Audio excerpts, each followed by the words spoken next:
最近，菲利斯塔又一次出现在了大众视野里，不是在自己的账号，不是熟悉的剪辑风格，也不是曾经那套团队化、流程化的内容输出，而是在坦桑尼亚的一个农场里，在一位熟悉却又久违的人身边，他曾经在中国最好的朋友。这一幕让很多网友突然意识到，这一次菲利斯塔的出现并不是偶然被拍到的，他不是路过镜头，也不是被顺手记录，而是明确地参与了拍摄，与拍摄者有交流，有配合，甚至有一种很明显的合作感。而这恰恰是整件事情最值得讨论的地方。这一次出镜为什么不一样？如果你仔细看这条视频，会发现几个非常重要的细节。第一，拍摄角度是稳定的、刻意的，不是路人随手拍，不是偷拍视频，而是有构图、有节奏、有互动。第二，菲利斯塔没有回避镜头，他愿意站在画面里，愿意被记录，愿意参与内容。第三，也是最关键的一点，他出现在了别人的账号里，而不是自己的。这说明什么？说明这一次出镜不是被曝光，而是他点头同意的结果。二，为什么他只能出现在别人的账号里？这是很多网友看完后最心疼也最清醒的一点。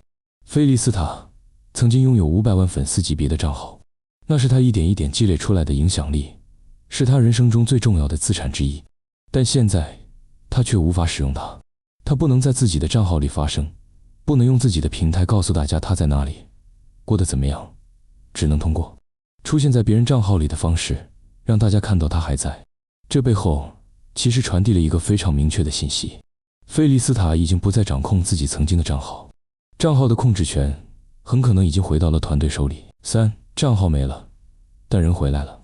可即便如此，这一次视频里呈现出来的菲利斯塔却让人松了一口气，他看起来更放松，更自然，没有被安排台词，没有刻意表演幸福或悲情，他只是站在农场里，和朋友一起说话，一起互动，偶尔笑一笑，偶尔看看镜头，没有解释过去，也没有控诉任何人。但正是这种不需要解释的状态，反而让人觉得他正在慢慢把人生的控制权拿回来。四，这位朋友为什么很关键？拍摄这条视频的人并不是陌生人，他是菲利斯塔在中国时期最亲近的朋友之一，是见过他高光，也见过他低谷的人。而这一次，是他把菲利斯塔带进了自己的视频里。这意味着什么？意味着菲利斯塔正在建立新的、安全的合作关系，而不是被旧团队继续调用，不是被安排，不是被指挥，而是基于信任的共同拍摄。这本身就是一种脱离控制的标志。五，没有团队的菲利斯塔反而更真实。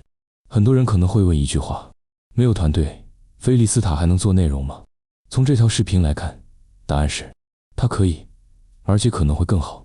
因为没有了团队包装，他不需要迎合算法，不需要配合剧本，不需要承担流量角色，她只是一个生活在坦桑尼亚的普通女性，帮朋友干活，在农场里劳作，偶尔面对镜头笑一笑。这种真实反而是很多人最怀念的。六，这次出镜真正的好消息是什么？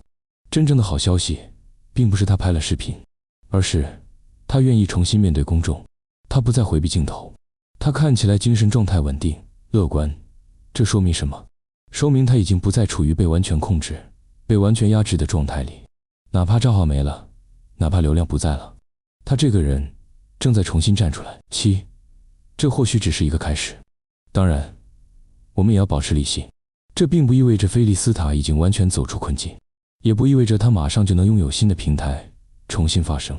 但至少，这一次出镜告诉大家一件事：他没有消失，他没有被击垮，他正在用自己的方式慢慢重来。有时候，真正的自由不是拥有多少粉丝，而是你还能不能决定自己要不要站在镜头前。这一次，菲利斯塔站出来了，不是作为谁的内容，不是作为某个团队的资产，而是作为他自己。而这或许才是他人生里真正重要的转折点。